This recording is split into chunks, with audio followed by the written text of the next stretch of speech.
Тема сегодняшней 17-й лекции — кватернионные уравнения поля дионов. План лекции будет следующий. Вначале мы обсудим кратко симметрию между электричеством и магнетизмом и рассмотрим модель монополя Дирака. Затем мы обсудим другую модель магнитной материи, предложенную Швингером, называемой дионы Швингера. Затем мы напишем кватернионное уравнение для дионного поля. И, наконец, мы рассмотрим дионную модель электрона и протона. Итак, асимметрия уравнений Максвелла. Если мы напишем уравнение Максвелла без источников, тогда эти уравнения имеют так называемую дуальную симметрию. Они допускают следующее преобразование. Если мы заменим поле Е на поле H и H на поле минус Е, или Е на минус H, а H на Е, тогда эти уравнения переходят сами в себя. То есть эта система обладает дуальной симметрией, а такие преобразования называются дуальными. Однако, если мы напишем систему уравнений с источниками, тогда эта система не обладает дуальной симметрией, эта симметрия нарушена. И бытует широкое мнение, что магнитных зарядов и магнитных токов в природе не существует, поэтому уравнения Максвелла несимметричны относительно электричества и магнетизма. Однако такое положение вещей не удовлетворяло физиков, и впервые серьезно эту проблему стал рассматривать Поль Дирак, который в 1931 году предложил модель элементарного магнитного заряда. Он предположил, что существуют в природе частицы, которые несут элементарный магнитный заряд КМ. Соответственно, есть плотность магнитных зарядов и плотность магнитного тока. Тогда система уравнений Максвелла для таких, с учетом этих частиц, становится симметричной. То есть она допускает такие дуальные преобразования. Если мы электрические характеристики полей и источников заменим магнитными, а магнитными электрическими, то эта система переходит сама в себя. Вот это утверждение послужило большим стимулом для поиска этих частиц, которые назывались монополией Дирака. Однако интенсивные поиски до сих пор не принесли никаких результатов. Другая интересная модель так называемой магнитной материи была предложена Джулианом Швингером в 1969 году.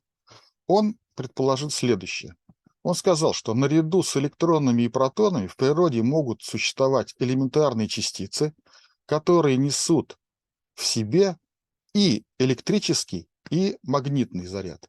Вот здесь написано электрический элементарный заряд и магнитный заряд. Поскольку зарядов два, он назвал их дионами. Для таких частиц система уравнений Максвелла тоже симметричная. То есть есть плотность электрического дионного заряда, плотность магнитного заряда и соответствующие плотности токов. Поиск таких частиц тоже до сих пор не привел к положительным результатам. Однако давайте мы рассмотрим эту модель Швингера более подробно. Значит, Швингер предположил, что существуют дионы двух типов, несущие положительные электрические и магнитные заряды и отрицательные элементарные дионные заряды, электрические и магнитные, и соответствующие токи. Давайте мы для этих дионов напишем кватернионное уравнение для дионного поля. Возьмем наше универсальное уравнение для полей с массой кванта равной нулю. И в качестве источника мы должны рассмотреть вот такой сложный источник, в котором есть плотность электрического дионного заряда, плотность электрического дионного тока, плотность магнитного дионного заряда и соответствующая плотность магнитного дионного тока.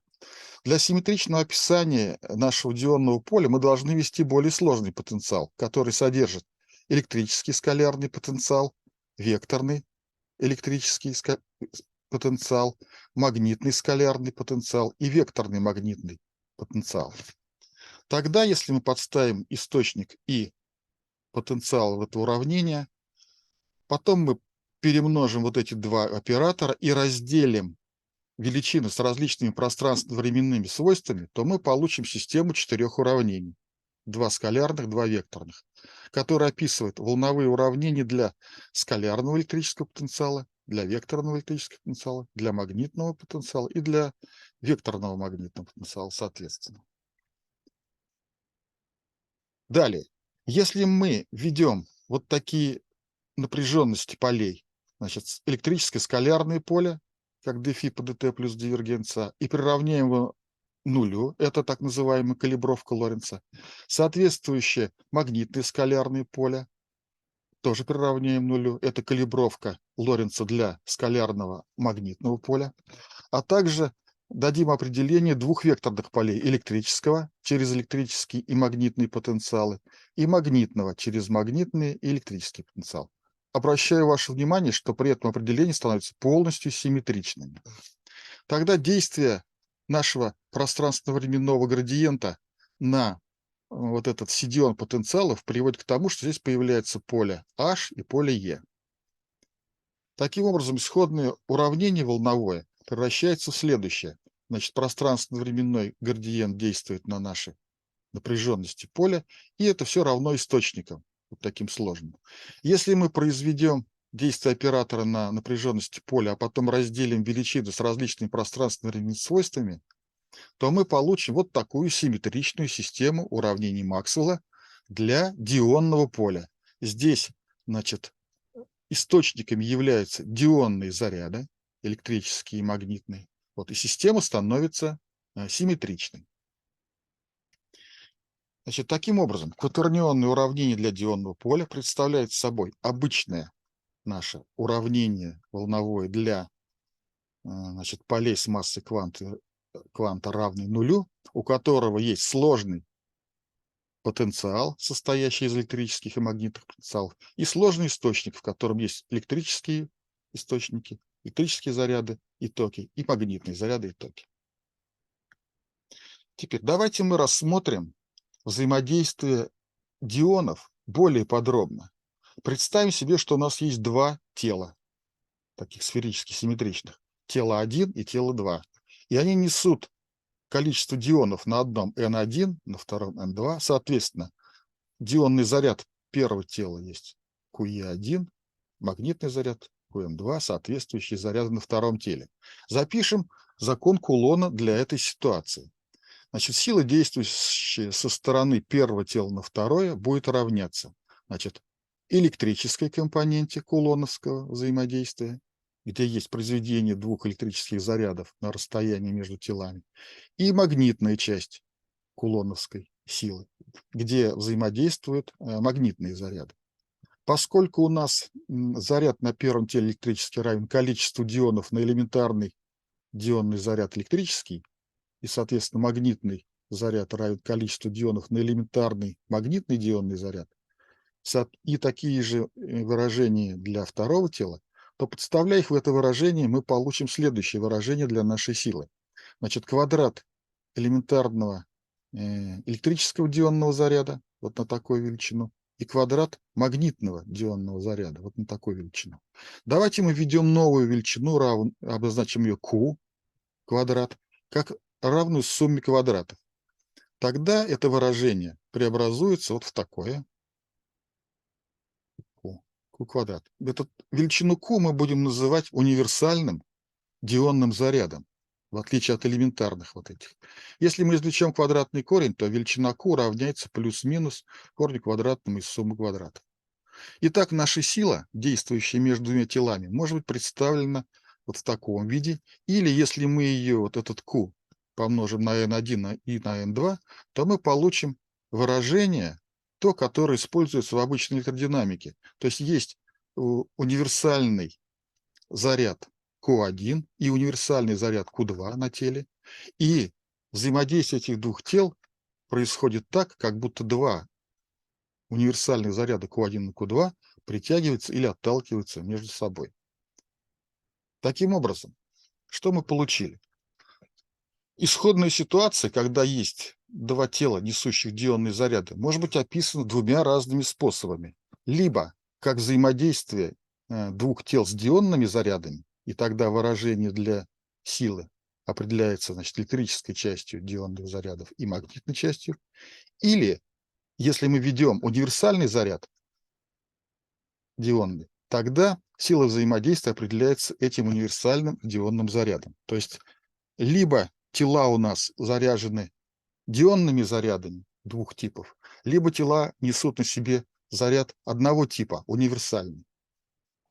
Вот это вот очень интересная ситуация, которая позволяет нам по-другому взглянуть на ситуацию с дуальными преобразованиями наших электрических и магнитных полей. Давайте мы введем величину, называемую концентрацией дионов. Она будет равняться, например, плотности электрического дионного заряда на элементарный электрический дионный заряд. То есть это будет концентрация дионов, количество дионов в единицу объеме. То же самое можно вычислить через плотность магнитного заряда. То есть плотность магнитного заряда разделить на элементарный заряд, получим такую же величину. Также мы введем плотность потока дионов. Мы возьмем ток электрический дионный, разделим на заряд, получим поток дионов. Плотность потока дионов. И тогда, если мы нашу концентрацию дионов умножим на универсальный заряд Q, тогда мы получим некоторую величину ρ, это плотность универсального заряда, и, соответственно, умножая Q на G, мы получаем плотность, объемную плотность дионного универсального тока. И еще мы сделаем одно преобразование. Давайте мы введем готические поля E и H, выражающиеся через наши обычные поля. То есть мы сделаем такую сумму. Два поля, а здесь, значит, коэффициент преобразования QE на Q и QM на Q. Соответственно, здесь вот такая вот величина. Тогда, если мы все это подставим в наше исходное уравнение, которое описывает симметричную систему, то есть вместо Е подставим и H вот сюда все это подставим, тогда мы для наших готических полей получим вот такую систему уравнений, где есть объемная плотность универсального заряда и объемная плотность тока универсального заряда. И система становится несимметричной. Таким образом, что мы видим? Если мы берем, значит, дионную модель дионных частиц, тогда они описываются либо симметричной системой Максвелла, уравнение Максвелла, где стоят элементарные, значит, плотности электрических зарядов и магнитных, либо вот такой несимметричной системой. И эти два описания полностью эквивалентны. Теперь давайте мы посмотрим, как ведет себя энергия и импульс дионного поля. Если мы вот этой системе умножим, значит, наше уравнение здесь на поле Е, здесь на H сложим, то мы получим следующую теорему Пойтинга для нашего готического поля. Значит, есть объемная плотность электромагнитного поля и есть объемная плотность потока электромагнитного поля, вектор Пойтинга. Если мы вычислим объемную плотность энергии через наши готические поля и подставим сюда значение готических полей, то мы получим, что объемная плотность готических полей в точности равна объемной плотности обычных полей. То же самое происходит с вектором Пойтинга. Вектор Пойтинга для готических полей совпадает с вектором Пойтинга для обычных полей. Таким образом, ситуация, она полностью, так сказать, симметрична и неразличима. Мы можем описывать нашу систему дионную либо с помощью обычных полей, где источниками являются дионные заряды и магнитно-электрические, либо с помощью готических полей, источниками которых являются универсальные заряды. Давайте мы теперь по-новому тогда взглянем на отсутствие симметрии в нашем описании природы с точки зрения электронной протонной модели материи. Давайте мы сделаем сильное утверждение. Предположим, что протон и электрон являются дионами, то есть они несут и электрический, и магнитный заряд внутри себя. Приведет ли это к каким-либо физически наблюдаемым противоречиям? Давайте рассмотрим. Итак, объемная плотность силы, действующей на универсальный заряд, может быть представлен следующим выражением, где есть объемная плотность кулоновской силы, есть объемная плотность лоренцовской силы, которая действует на движущие заряды. Если мы сюда подставим наши готические поля и значения ρ и g через наши величины, тогда силу можно записать и через дионные заряды и токи, и через обычные поля. И тогда, значит, сила действующий на дионный заряд, может быть представлена вот в таком виде, где есть кулоновская часть, действующая на электрический заряд, кулоновская часть, действующая на магнитный заряд, а также сила Лоренца на электрический заряд со стороны магнитного поля и сила Лоренца на магнитный заряд со стороны электрического поля. Обращаю ваше внимание, что вот эти два члена входят в это выражение с противоположным знаком. Ну, в качестве простейшего примера давайте мы рассмотрим, как движется протон, который у нас является дионом, в поле конденсатора плоского, который заряжен нашими дионами. Скажем, верхняя обкладка положительно протонами, значит, здесь избыток протонов, а нижняя обкладка будет нести отрицательный заряд, например, электроны. Да? Тогда наши поля Е и H дионные будут направлены от плюса к минусу, оба. Давайте мы введем единичный вектор, направленный от положительного, положительной откладки к отрицательной. И тогда сила Лоренца, в соответствии с этим выражением, будет представлена следующим образом.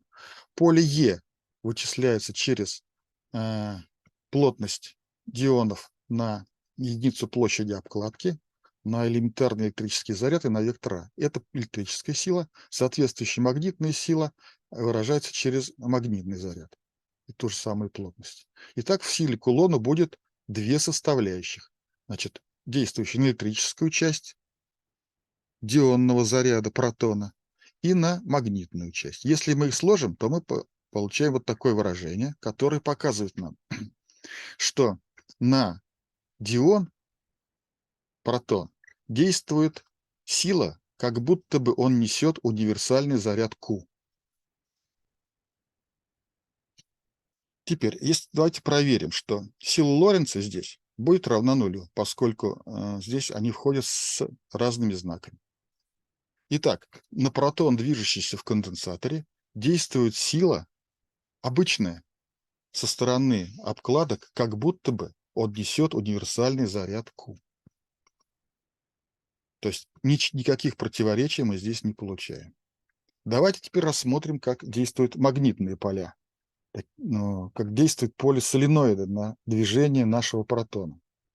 Соответственно, с уравнениями Максвелла мы имеем следующую ситуацию. Пусть у нас по соленоиду, по обмотке, течет дионный ток. Это означает, что электрические компоненты и магнитные компоненты дионного тока движутся в одном и том же направлении. И создают они, в соответствии с уравнением Максвелла, два поля. Одно направлено вверх, поле H, а другое направлено вниз, поле E. Тогда на наш протон, движущийся в этом поле, будет действовать еще и сила Лоренца. Вот здесь мы обозначили вектор B вдоль оси этого соленоида. И тогда поле H выражается через ток соленоида следующим образом, через электрический заряд, а поле E выражается через магнитный ток, то есть через магнитный заряд. Здесь И, Д – это поток дионов по обмотке вот этого соленоида.